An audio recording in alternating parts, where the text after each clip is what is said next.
नमस्कार दोस्तों, एक बार फिर से मीनाक्षी क्लासेज ऑनलाइन चैनल में आपका स्वागत है। दोस्तों, आज हम चर्चा करेंगे राजस्थान की प्रमुख झीलों के बारे में कि राजस्थान में कौन कौन सी खारे पानी की झील है और कौन कौन सी मीठे पानी की झील है। दोस्तों, तो प्रमुख झीलों में सबसे पहले अपन बात कर लेते हैं कि राजस्थान की झीलों को दो भागों में बांटा गया है। ये चीज आपको ध्यान में रखनी है। कितने भागों में बांटा गया है? दो भागों में बांटा गया है। पहले की अगर अपन चर्चा करें वो है खारे पानी की झील, और दूसरी झीलों की बात करें तो वो है मीठे पानी की झील।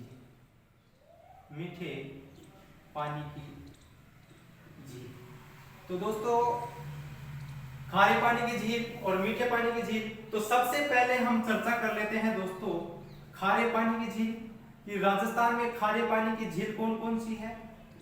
खारे पानी की झील, अगर खारे पानी की झीलों को अपन इनका माने तो ये इसकी उत्पत्ति माने तो किससे मानी जाती है? 33 सागर का अवशेष माना जाता है। खारे पानी की झील है, मरुस्थल है, मैदान है, ये सब किसका अवशेष माना जाता है? 33 सागर का अवशेष माना जाता है।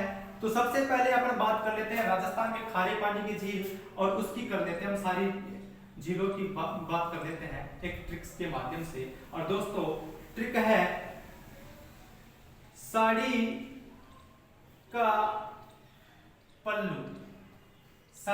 पल्लू कुत्ता फाड़े रे बापू। दोस्तों ध्यान रखना, ये ट्रिक्स है साड़ी का पल्लू कुत्ता फाड़े रे बापू। इनसे राजस्थान की सभी प्रमुख झीलें, खारे पानी की जो भी झीलें हैं वो इनसे बन जाएंगी।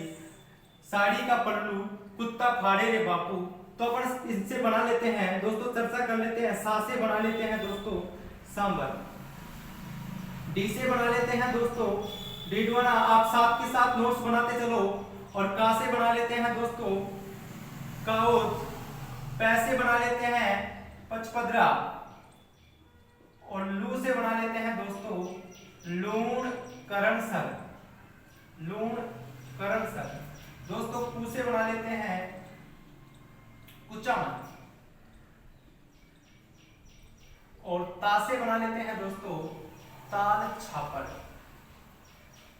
फा से बना लेते हैं दोस्तों फलोदी, और दोस्तों डे से बना लेते हैं डेगाना, और रे से बना लेते हैं रेवासा, और बा से बना लेते हैं बा, और उ से बना लेते हैं पोखरण। ध्यान रखना दोस्तों, ये सब जो झील है ये सब खारे पानी की राजस्थान में प्रमुख झीलें हैं। ऐसे छोटी मोटी झीलें और भी हैं, लेकिन जो राजस्थान की प्रमुख खारे पानी की जो झील है वो आपकी सांबर है, डीडवाना है, काउद है, पचपदरा है, लूण करणसर है, कुचामन है, ताल छापर है, फलोदी है, डेगाना है, रेवासा है, बाप है और पोखरण है। दोस्तों ये हो गई आपकी राजस्थान की प्रमुख खारे पानी की झील। अब सबसे पहले दोस्तों हम चर्चा कर लेते हैं मुख्य झील है सांबर झील। सांबर झील के बारे में हम चर्चा कर लेते हैं कि राजस्थान में जो सांबर झील है उसका क्या महत्व है, कैसे वो है, उसके बारे में अपन दोस्तों चर्चा कर लेते हैं।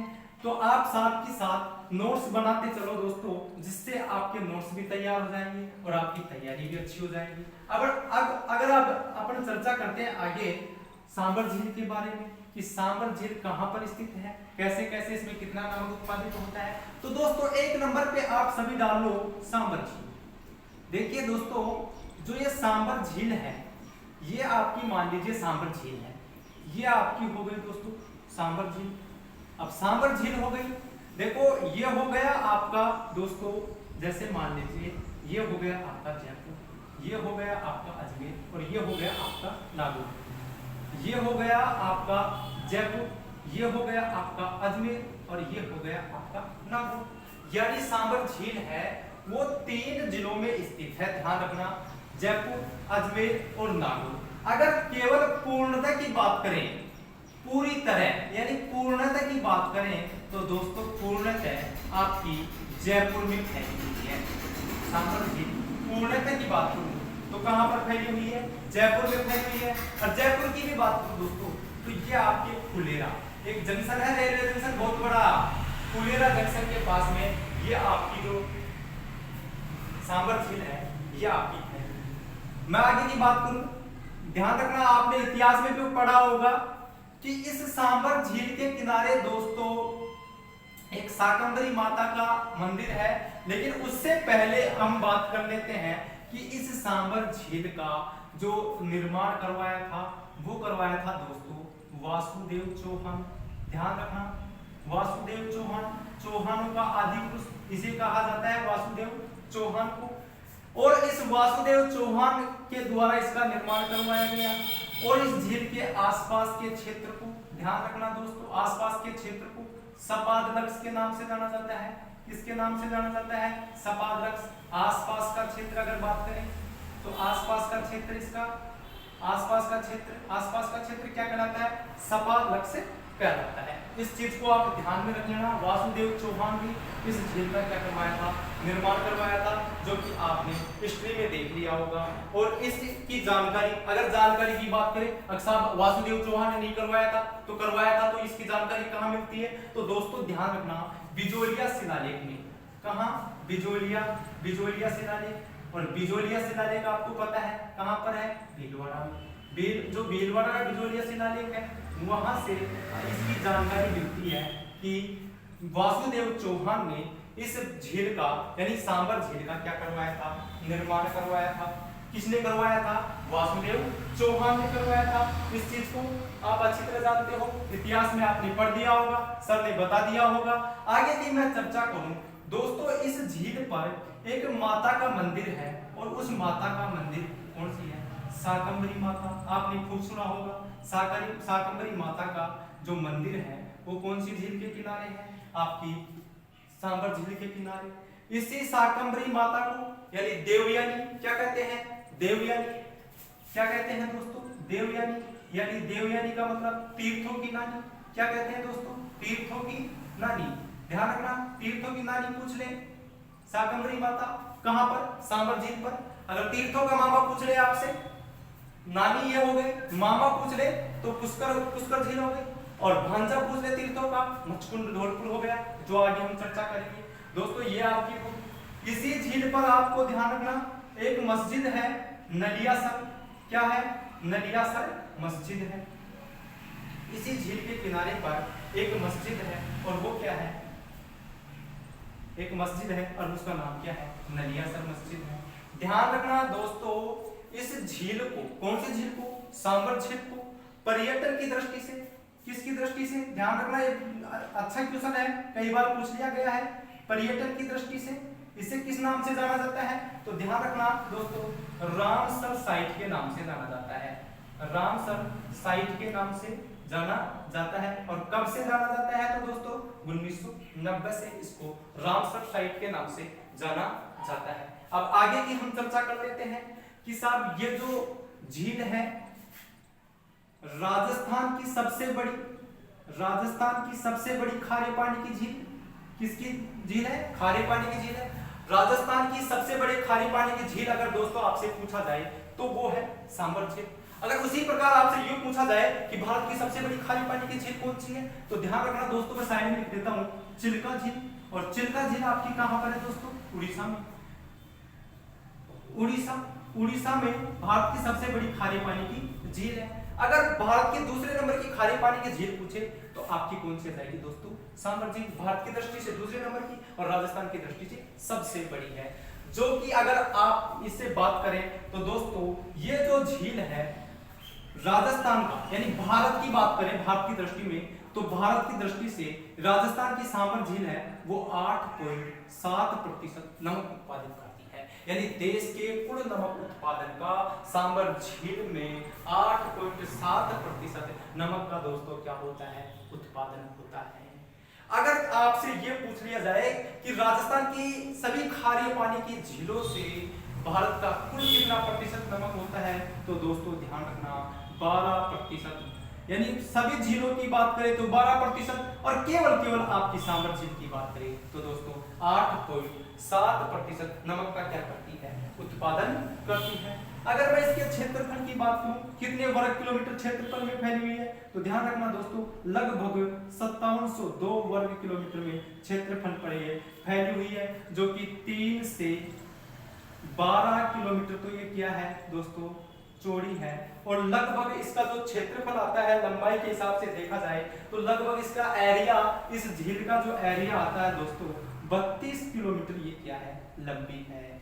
यानी इसका जो एरिया आता है सांबर झील का दोस्तों वो लगभग कितने किलोमीटर का आता है, 32 किलोमीटर का आता है, ध्यान रखना। और एक चीज मैं आपको और बता देता हूं दोस्तों कि आपके कहा जाता है, इसमें कहा जाता है, हालांकि इतिहास में सारी चीजें बताई जाती है कि दादू जी ने अपना पहला उपदेश इसी झील के किनारे 1574 में, कौन, दादू दयाल, यानी 1574 की बात आती है तो 1574 में किसने, दादू दयाल ने, दादू दयाल ने अपना पहला उपदेश, अगर उपदेश की बात आए तो इसी झील के किनारे पे दिया था। और ध्यान रखना दोस्तों दादू दयाल ने उपदेश दिया था और यहाँ पर दादू पंथ की क्या की थी दोस्तों, स्थापना की थी।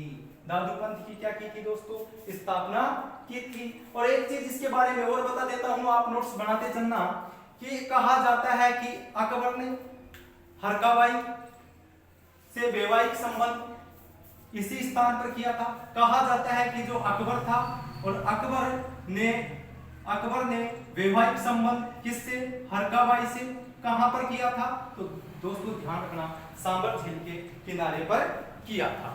ये चीज आपको ध्यान में रखनी है। मैंने सांबर झील के बारे में पूरी जानकारी आपको दे रहा हूं कि सांबर झील है जो देश के कुल नमक उत्पादन का 8.7%। अगर पूरी झीलों की बात करें राजस्थान की खारे पानी की तो वो है 12%।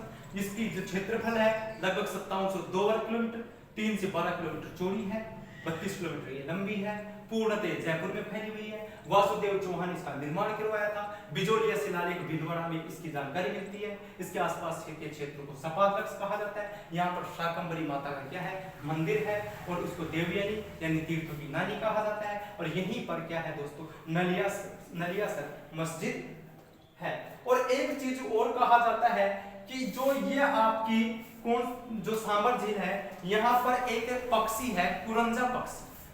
अगर कुरंजा पक्षी पाने की बात करें कि सर्वाधिक कहां पर पाए जाते हैं दोस्तों, तो खींचन जोधपुर में पाए जाते हैं। और वो खींचन जोधपुर का जो पक्षी है, कौन सा, कुरंजा जो पक्षी है वो अपनी प्रेमिका को ढूंढते हुए कौन सी झील पर आता है, सांबर झील पर आता है। यानी जो कुरंजा पक्षी है, ये पक्षी है, कुरंजा एक वीरगीत है, ध्यान रखना दोस्तों, कुरंजा एक वीरगीत भी है और कुरंजा एक क्या है, पक्षी। आप कुरंजा खाने वाला मत समझ लेना, कुरंजा एक वीरगीत है और एक पक्षी है।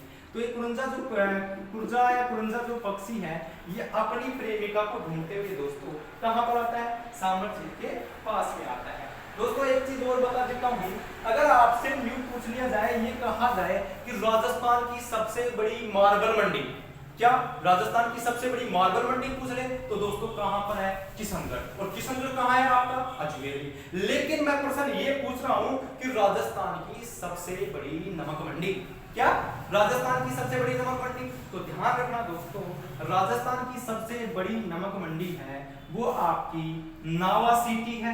कौन सी सिटी है, नावा सिटी। और नावा सिटी पड़ता है आपका नागौर में। इस चीज को आप ध्यान में रख लेना दोस्तों, नोट कर लेना कि नागौर में क्या है, नावा सिटी। और नावा सिटी जो है आपकी वो है राजस्थान की सबसे बड़ी नमक मंडी।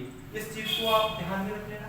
मैं दोस्तों ऊपर से इसको आप उतार लिया तो ऊपर से मैं थोड़ा हटा देता हूं, समझने के लिए थोड़ी 2-4 बात और रह गई, वो मैं आपको बता देता हूं कि आगे क्या होता है। कि दोस्तों यहाँ पर जो नमक उत्पादन करने का जो कार्य करती है, ध्यान रखना, एक हिंदुस्तान साल्ट लिमिटेड है। नमक उत्पादन करने का कार्य, नमक का उत्पादन कार्य कौन करती है, तो एक है हिंदुस्तान साल्ट लिमिटेड।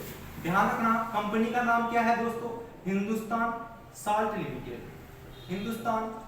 लिमिटेड। ध्यान रखना, हिंदुस्तान जो साल्ट लिमिटेड है वो 1960 से क्या कर रही है, 1960 से यहाँ पर नमक उत्पादन कर रही है। लेकिन किसके अधीन कर रही है दोस्तों, इस चीज को ध्यान रख लेना। इस हिंदुस्तान साल्ट लिमिटेड 1960 के द्वारा जो नमक उत्पादन कर रहा है, इस पर जो अधिकार है, ध्यान रखना दोस्तों, किसका है, केंद्र सरकार का। किसका अधिकार है, केंद्र सरकार का। लेकिन एक कंपनी और नमक का क्या कर रही है, यहाँ पर उत्पादन कर रही है, और उस नमक उत्पादन करने वाली कंपनी का नाम है सांबर, क्या है दोस्तों, सांबर साल्ट लिमिटेड। कौन सी, सांबर साल्ट लिमिटेड। ये दूसरी कंपनी है और ये यहाँ पर नमक उत्पादन कर रही है दोस्तों 1964 से। एक कंपनी है हिंदुस्तान साल्ट लिमिटेड, 1960 से क्या कर रही है, नमक उत्पादन कर रही है, जिस पर मालिकाना हक यानी अधिकार किसका है, केंद्र सरकार का। लेकिन दूसरी जो कंपनी है सांबर साल्ट लिमिटेड, वो काम कर रही है यहाँ पर 1964 से। और उस पर अधिकार की बात करें दोस्तों, ध्यान रखना, उस पर अधिकार कौन कर रही है, राज्य सरकार का अधिकार है। किसका अधिकार है, राज्य सरकार का अधिकार है। ये चीज आपको ध्यान में रखना है। मैं आगे की बात करूं दोस्तों, क्योंकि हमारी जो ये सांबर झील है लगभग कंप्लीट होने को जा रही है, इसलिए मैं आगे की बात करूं तो दोस्तों एक चीज और आप नोट कर लेना कि इस सांबर झील में जो गिरने वाली नदियां हैं, जो कौन कौन सी नदियां इसमें अपना पानी डालती हैं। मैंने नदियां पढ़ाई जिसमें भी बता दिया था कि कौन कौन सी नदियां इसमें अपना पानी डालती हैं। सांबर में गिरने वाली नदियां, अगर साहब सांबर में पानी भी तो आएगा, अब पानी कहां से आएगा, नदियों के माध्यम से आएगा, तो कौन कौन सी वो नदियां हैं। तो दोस्तों मैं इसके ट्रिक्स बता देता हूं, हालांकि नदियों का नाम बता दूंगा, लेकिन एक ट्रिक्स लिख लो। सांबर में मिलने पर दोस्तों क्या है, सांबर में मिलने पर कौन मिलेगी, नदियां। सांबर में मिलने पर रूप खाक में मिलती है, किसमें मिलती है, रूप खाक में मिलती है। इस चीज को ध्यान रखना, रूप खाक में मिलती है, कि सांबर में जो मिलती है वो रूप खाक में मिलती है। अब आप अच्छी तरह आप मान गए होंगे, जान गए होंगे कि एक तो हो गई दोस्तों रूपनगढ़, कौन सी हो गई, रूपनगढ़ हो गई, एक हो गई आपकी खारी, और एक हो गई आपकी, एक हो गई खारी, और एक हो गई दोस्तों आपकी कौन सी, खंडेला। कौन सी नदी हो गई, खंडेला। और एक हो गई आपकी मेथा या मंथा दोस्तों, या तो मंथा हो गई या मेथा हो गई, बात वही है, दोनों नाम मिलते हैं इसके। और चारों नदियां किसमें अपना पानी लेकर जाती है, सांबर झील में। सांबर झील में जैसे पानी ले जाती है, वहां कैसा है, खारी भूमि है, और ये पानी कैसा हो जाता है, खारा हो जाता है, लवणीय हो जाता है, और जिससे क्या बनाया जाता है, नमक बनाया जाता है। दोस्तों यहाँ तक हमने चर्चा की, किसकी चर्चा की, सांबर झील। जो कि मैंने बताया कि जो सांबर झील है उसका जो मुख्य अगर कार्यालय या मुख्य क्षेत्र देखा जाए तो वो कहाँ है, जयपुर। ये हो गई हमारी सांबर झील। अगर दोस्तों हमारी वीडियो आपको पसंद आए तो कमेंट करके हमें बताएं, वीडियो को लाइक करें, चैनल को सब्सक्राइब करें और ज्यादा से ज्यादा वीडियो को शेयर करें। दोस्तों आप सभी के सहयोग से आपका अपना मीनाक्षी क्लासेस चैनल ऑनलाइन हो गया है। हम ऑनलाइन क्लास लेकर आपके सामने बहुत जल्दी आएंगे और वीडियो हम अपडेट करते रहेंगे। लेकिन जब तक आप देखते रहें वीडियो को, और जिसने चैनल को सब्सक्राइब नहीं किया चैनल को सब्सक्राइब करें और हमें बताएं। अगर कोई कमी हो तो कमेंट बॉक्स में कमेंट करके हमें बताएं। हम नए नए वीडियो आपको उपलब्ध कराते रहेंगे। जल्द ही आपकी अन्य विषयों की कक्षाएं भी शुरू कर देंगे। जैसे आपकी डिमांड होगी वैसे हम आपको पढ़ाते रहेंगे। जैसे आप कहोगे फलानी क्लास, दूसरे विषय की क्लास, जो भी आप चाहोगे वो क्लास हम लगाते रहेंगे। लेकिन ध्यान रखना दोस्तों, कमेंट करके हमें बताएं कि हमारा वीडियो कैसा लगा, हमारी क्लास कैसी लगी। चैनल हमारे, इस चैनल को, आपका चैनल हमारा तो क्या है, तो सिर्फ यहाँ पर पढ़ाते हैं। आपके अपनी इस मीनाक्षी क्लासेस चैनल लाइक करो, शेयर करो वीडियो को और चैनल को सब्सक्राइब करो। ज़्यादा से ज़्यादा अपने दोस्तों को बताओ कि मीनाक्षी क्लासेस चैनल के द्वारा सभी विषय की कक्षाएं चलाई जा रही हैं, जो कि बहुत अच्छी क्लास चला रहे हैं, जिससे आपको फायदा होगा। आपके एक लाइक से, एक कमेंट से, एक शेयर से, एक सब्सक्राइब से हमारा हौसला बढ़ता है, जिससे हम आपके लिए नए नए वीडियो अपलोड करते रहेंगे और अच्छे तरीके से पढ़ाते रहेंगे।